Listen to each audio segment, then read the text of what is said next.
Well, I gotta start somewhere. So it's a little late, kind of halfway into this project. So this is a 2007 Ninja 500R. We bought it for someone else as a gift, and we got it up in Denver for $1,000. It needs a whole slew of things. It's been sitting for a bit. Unfortunately, a good chunk of it was outside, so the seat is trashed. We've got a new one, a bunch of new parts. Most of them have already arrived. A few things are still in the way. It still had the original tires from 2007. It had the original chain and sprockets from 2007. See, it has just shy of 10,000 on the odometer. Other than that, it's in pretty good shape. It has been laid down a couple times. The left side isn't too bad. Very minor scuffing. The choke cable is down to like its last 2 threads. The the right hand side has been laid out a little bit harder, but luckily it's just on the bar end and the exhaust, which we might paint that black anyway, I don't know. And obviously the mirror is missing. We have replacement mirrors that I think are a little bit more stylish that are supposed to bolt up. They're supposed to be OEMs from a different year, Ninja 500. The forks are blown. The brake pads actually didn't look terrible, but we have brand new brake pads. The rotors are slightly torn up. I just dropped the wheels off to get the tires mounted, so I don't have those here to show you. But the rotors were slightly worn, a little groovy, but it's not super bad. They should be good enough with the new brake pads. Let's see. So the battery was completely dead, and I believe we've actually got it back. It was only like a year old, so I've got it on the charger, and I believe that's going to come back and be another $40 that we save on this. I believe the valves need to be done really bad. I did start it up and I was letting it run. I didn't realize these have a weird issue with they get air bubbles in the oil pump. So the oil light was staying on, and I let it idle for 5-10 minutes at the most, and the oil light was not going off. I know there's oil in it, but the level did look a little high. So I'm wondering if, yeah, there's just an air bubble, and when we do the oil change, hopefully I didn't damage anything, and I'll get that air bubble out of the oil pump so that it doesn't starve for oil next time. We did finish cleaning the carbs. They were a little awkward to get in and out on this bike, but not as hard as a lot of the others, partially because the airbox, you can kind of push it back. Other than that, I don't know how to completely remove the airbox on these. It is bolted in so many random little places. But yeah, it still has the original key, which is nice. Desperately need to bleed the brake fluid.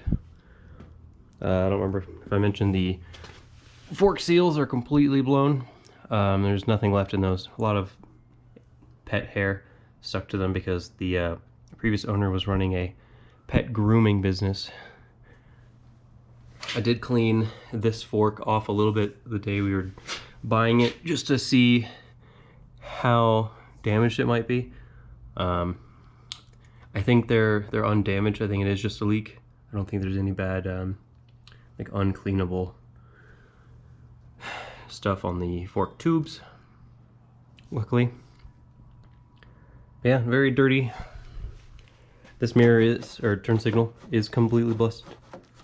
The other side is actually not that bad. It is missing a chunk of plastic, but it seems to seat secure enough. I might try to make something to hold it in a little bit better, I'm not sure. The other side is definitely a higher priority. All the lights work, there's no dead bulbs. Other than that, yeah, it's a pretty clean little machine for only $1,000. We did kind of get it started at the guy's house. But yeah, I guess let's get started. Old seat, new seat. Ooh. I think this is $65 delivered or so. Maybe it's like 70 delivered, I don't remember, something like that. I decided to go with Rotella. I've had great results, just performance in general with this oil. I have a lot of the 5W40. This bike in particular seems to slightly prefer higher, like either 10 or 15. The T6 does not come in 10W40, so I went with the 15W40. I just got a pretty good deal on the original OEM oil filter.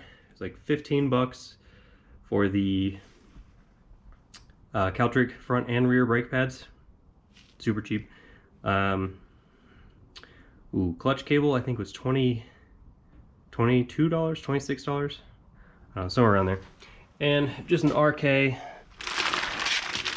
basic Master Link style, or slide clip style Master Link, a 104 link chain. So that was like the most expensive thing, basically, other than the seat, at like $50, $55.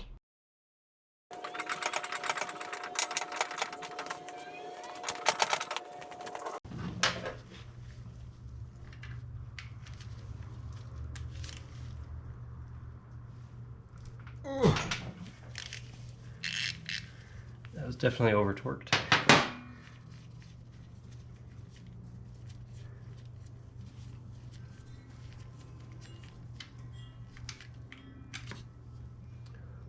Oh, that is surprisingly clean looking.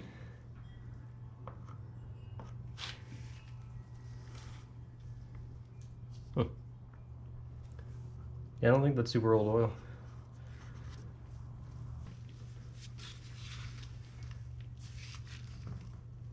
Ooh.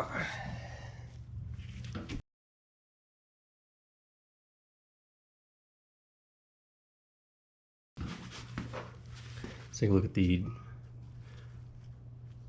drain bolt.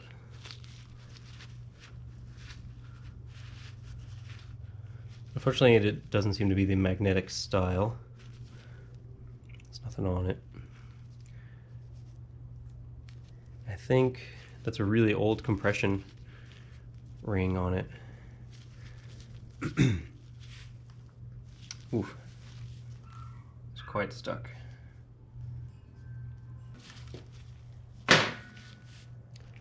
There we are. Old crush washer, finally off. I had to mangle it to get it. Ooh. So we've got this really cheap universal kit of crush washers. Let's find one that fits.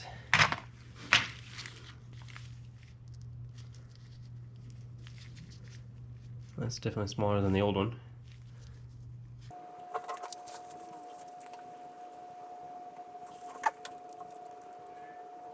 A little more. Okay. So I guess while I'm doing this part, I'll talk about this one. Actually came pre-lubed, by the way. So the air pockets or air bubbles I get in the oil pump. I believe people were saying on this bike, if you pre-fill the filter with some oil, when you do the oil change, it is not likely to have an air bubble in it, or if it does, it can work itself out. But almost every time you drop the bike on one side, either the left or the right, I don't remember which side, or maybe it's both, but I think it was just one. It's pretty common to get that air pocket in the oil pump, and they were saying the easiest way to get rid of the air bubble is actually to loosen the oil filter and crank the bike a little bit until oil squirts out of the oil filter area.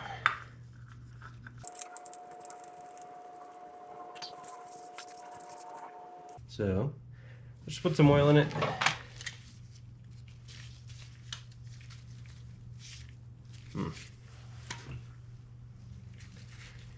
Oh, I've never understood why people over tighten those.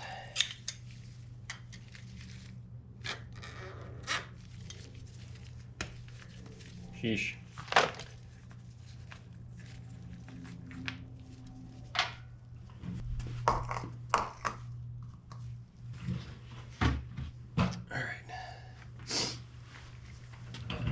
hook up a battery.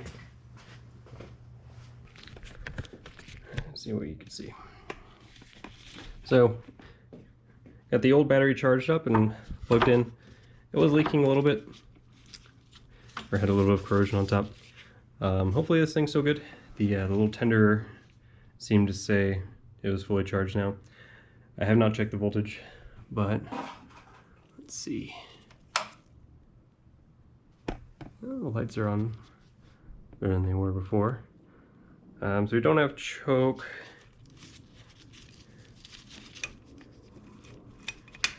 See, I think if we leave it unchoked, it won't start, and we can just turn it over a few times and see if that oil light goes off.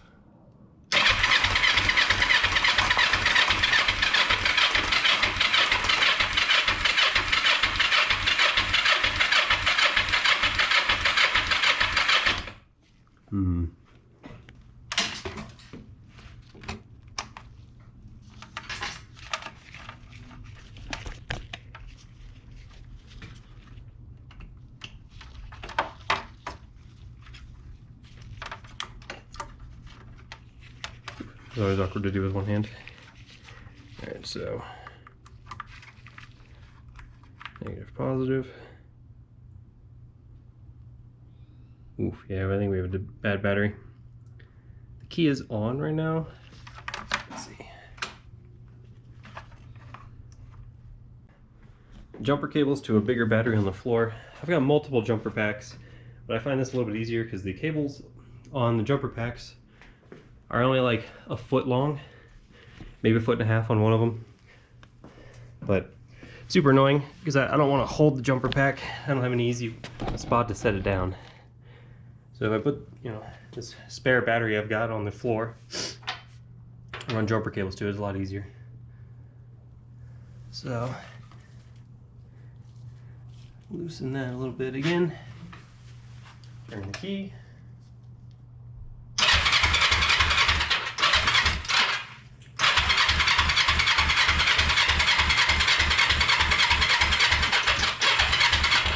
Seems like a lot of oil.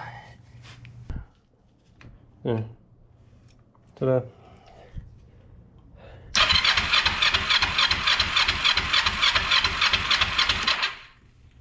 Oh yeah, I don't have fuel hooked up to it right now. So originally I didn't want it to start to see if the oil light would turn off for cranking it. It's not. Oil level's still high. Let's hook up the fuel bladder real quick. Interesting. So it wasn't leaking after we rebuilt it. I don't think it's leaking now. But when I turn on the fuel lever, there's the bladder. When I turned it on here, I could actually hear the fuel going into it coming out of the air box over here.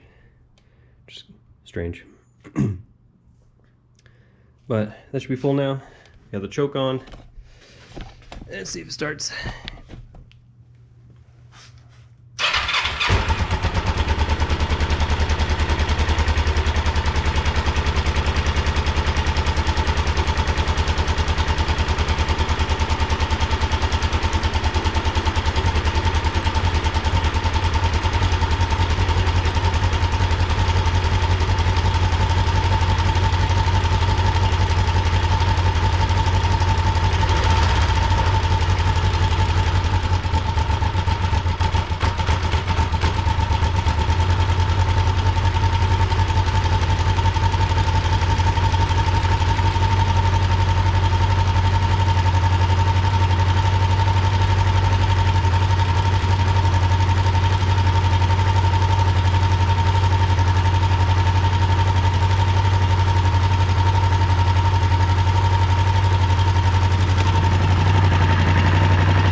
It is possible our oil pump is working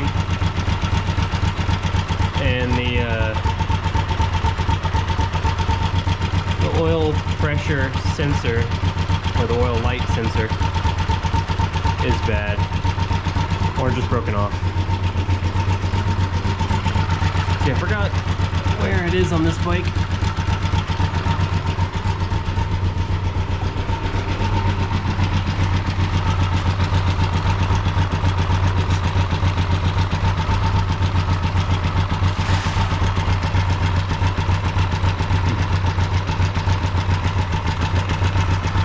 It would be low. Here, I believe this is the oil pressure sensor. So 7mm seems to fit.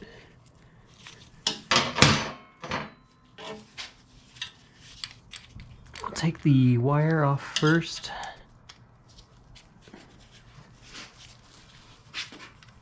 So I believe this works by, it breaks the circuit when you do not have pressure, and when it makes pressure, it grounds it to turn the light off.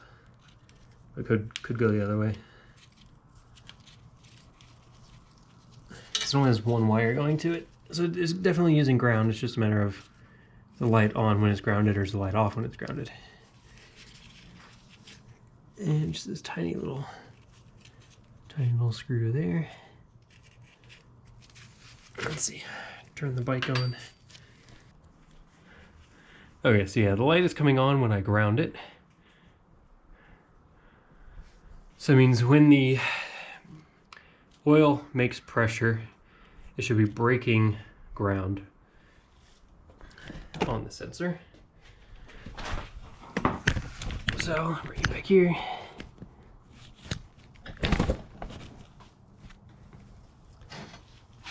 My 24mm seems to fit pretty well.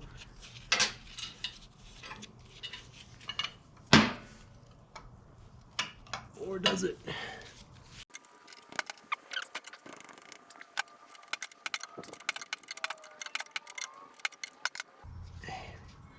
So, I don't know how much oil is going to drain out of this. So I cleaned one of my oil pans.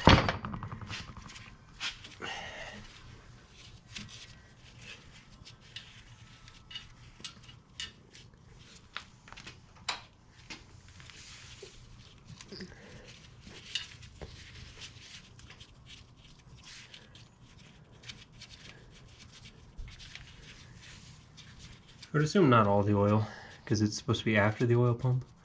But let's see if this works. So I've got the positive probe going into where the oil pressure light connects, the wire connects to. And then here's the engine side. Because it's grounded through the vise itself, I've just got the negative lead connected to the vise. You can see it is reading continuity. There's a decent amount of resistance, and when it's broken, it drops to open circuit. So I want to see if maybe this will work. Put a little rubber tip on here. See if I can just put some pressure in that. I've got this set to about 50 psi-ish on the air compressor.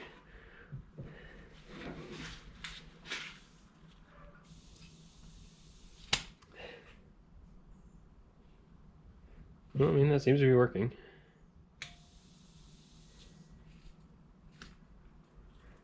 When I first apply pressure, I can hear it click.